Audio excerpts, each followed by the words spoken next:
Night shift শেষ করার পর আমার ছিল ২ দিন অফ। তার মধ্যে থেকেই একদিন আমরা চলে গেলাম আমাদের সবথেকে পছন্দের ব্রেকফাস্ট করতে সরভনা ভবন।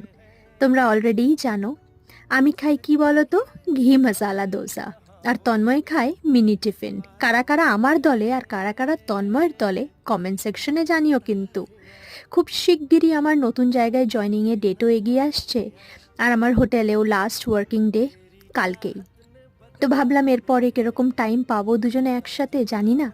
আজ যাই গিয়ে জমিয়ে ব্রেকফাস্টটা করে আসি। তারপরে বাড়ি আসার পর তন্ময় একটু কিচেনের দিকে সামলাচ্ছিল, ততক্ষণ আমি ভাবলাম যে আমি আমার গ্রিন টিটা খাই আর মি টাইম কাটাই। তারপরে তন্ময়কে জয়েন করলাম আমিও।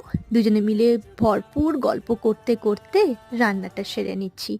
খুব সিম্পল রান্না করছি আজকে, একদম হাবিজাবি না। তাহলে আজ আসি, আবার কাল দেখা হচ্ছে। টাটা।